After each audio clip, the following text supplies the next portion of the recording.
May 12th, 1936, Detroit, Michigan. There was a knock on the door. Charles Poole answered it. He was a soft-spoken federal worker, the kind of man who believed in the promise of a better America, a place where all could live free and equal. He was devout, hardworking, and mostly just trying to provide for his pregnant wife. But at his doorway stood several men in dark clothing. They said they needed to talk to him about something important and quickly escorted him to their car. That would be the last time Charles Poole was ever seen alive, because by morning, his body was found on a backstreet country road with a bullet wound to the head. Within days, a man named Dayton Dean confessed to the crime. But what he revealed was a story so haunting and far-reaching, it would expose a hidden empire of terror operating in plain sight. Dean was part of an organization that had infiltrated police departments, mayor's offices, and government positions across multiple states. An organization with hit lists, armed militias, and plans to destroy black families and all that they stood for. But what makes this group so terrifying isn't just their size or reach. It's that until now, you've probably never heard of them. They had remained hidden in the shadows for over a decade while committing unspeakable acts of terror, more organized, more violent, and more dangerous than their well-known predecessors who wore white hoods. This is the story of America's group more racist than America's most racist group. In 1915, a film director named D.W. Griffith released The Birth of a Nation, a piece of propaganda disguised as entertainment that glorified the white knights and their horrifying ideology. The film reignited that terror group in Atlanta, and from there, a new wave of racial terror swept across the nation. You see, throughout the 1920s, cities like Detroit, Cleveland, and Indianapolis swelled with newcomers, Italian and Jewish immigrants chasing opportunity, and black families fleeing the Jim Crow South. Black families were finally able to get solid employment, and of course, this enraged and emboldened many white folk who refused to see them as their equal.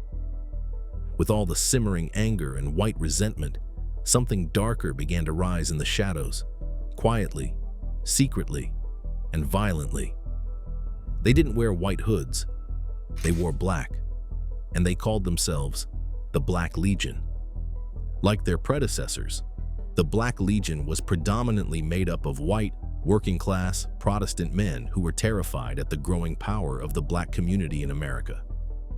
These were men who saw black families as the reason they couldn't get jobs, and these were men who were ready to commit unspeakable acts in the name of their pride.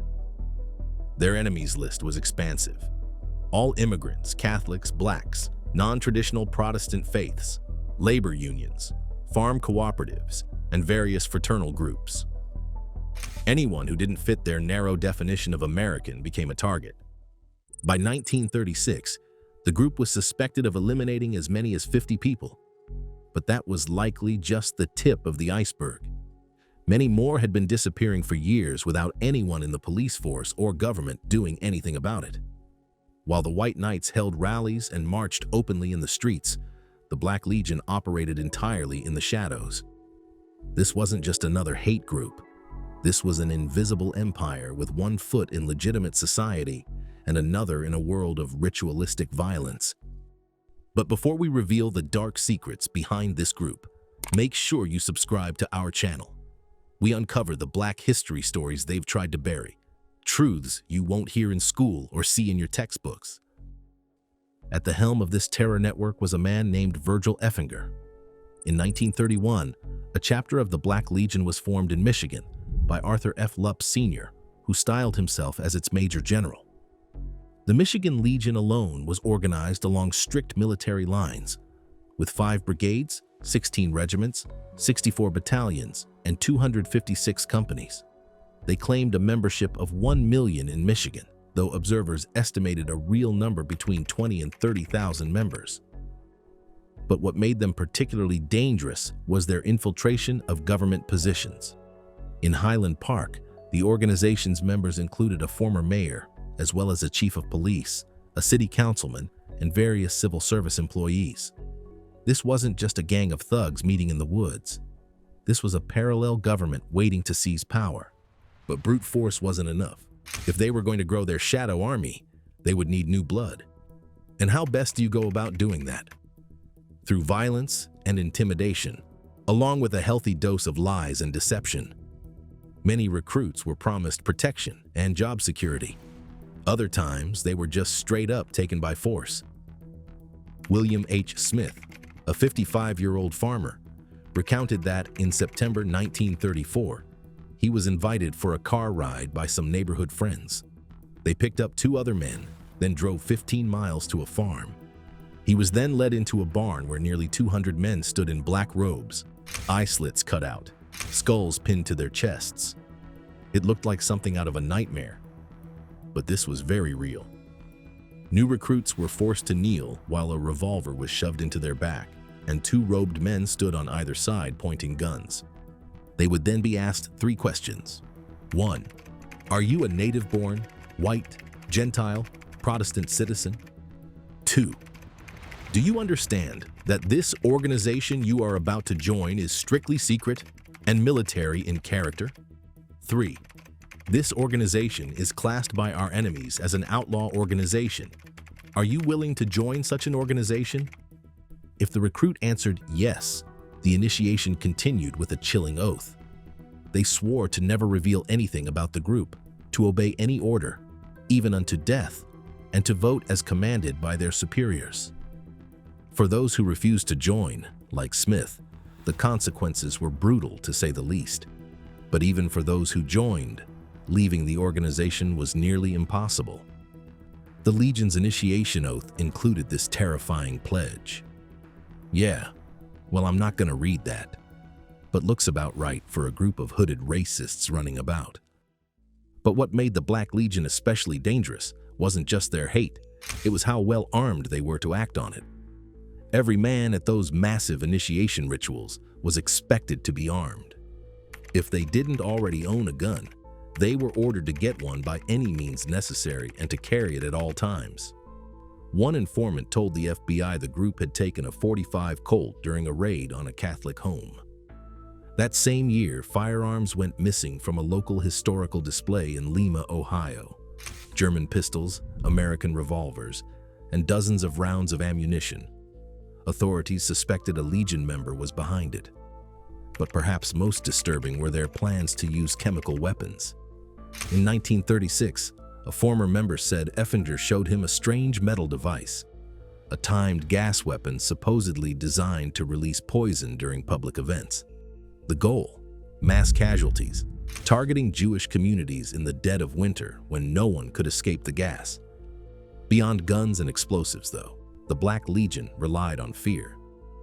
Between 1933 and 1936, they were linked to a series of mysterious casualties, cases that were officially ruled as accidents or self-elimination, but many believed the Legion was behind them. Can you imagine living in a place like that? A place where every walk outside has you on edge? Where every trip to go get groceries might be your last, just because you were black? In 1935, the Black Legion abducted Silas Coleman, a black man from Detroit. Harvey Davis, one of the ringleaders, forced Coleman to run through the woods, then hunted him like a dog. The motive was as horrifying as the act itself, to see what it felt like to terminate a black man. They targeted labor organizers with particular venom. George Marchuk, secretary of the Auto Workers Union in Lincoln Park, was found lifeless on December 22, 1933, apparently slipped and accidentally lodged a bullet in his head. John Belak, a union organizer in the Hudson Motor Car Company plant who had led a drive for a wage increase, was found lifeless on March 15, 1934. Apparently, he slipped and accidentally consumed a few bullets through his chest. The Black Legion didn't stop at guns and threats. They set fires too. They burned down roadhouses, torched the farms of labor organizers, and even planned to destroy government buildings. So how do you beat an organization that hides and operates in the dark? Well, you bring it into the light. And ironically, it was the case of Charles Poole, the innocent man they had killed, that brought the organization's crimes into public attention. On May 12, 1936, Poole was taken from his home by a gang of Black Legion members who claimed that Poole A French Catholic, married to a Protestant woman, hurt his wife. They said they intended to punish him for this, but the real reason was because he was Catholic. That night, Dayton Dean ended Poole's life. Dean would later become the key witness against the organization when he pleaded guilty and testified against his fellow members.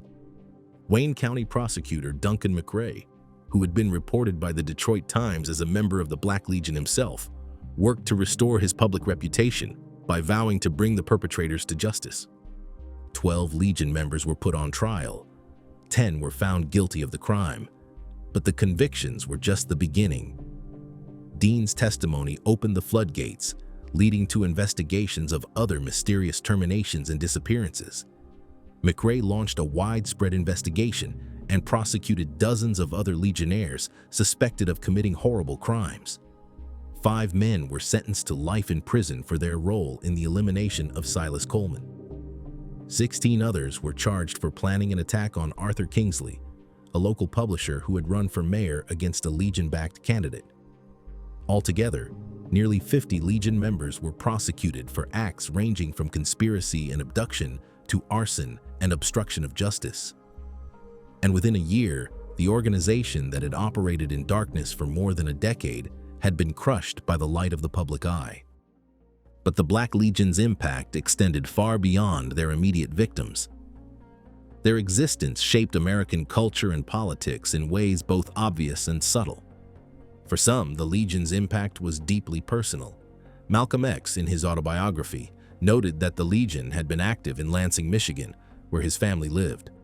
Malcolm was 6 years old when his father passed in 1931, and he believed his father was terminated by the Black Legion. Perhaps the Legion's most lasting legacy, however, was in demonstrating how easily democratic institutions could be infiltrated and subverted by those who despise democracy itself. Their military structure, secret cells, and strategic targeting of both individuals and institutions created a blueprint that would be followed by similar terror groups for decades to come. But what if the Black Legion had met someone who fought back? While civil rights leaders preached nonviolence, one man took a different path. And while he was a nightmare to the white knights of his time, he surely would have been a nightmare to the Black Legion as well. Click here to watch our video on Robert F. Williams, legendary civil rights figure and freedom fighter.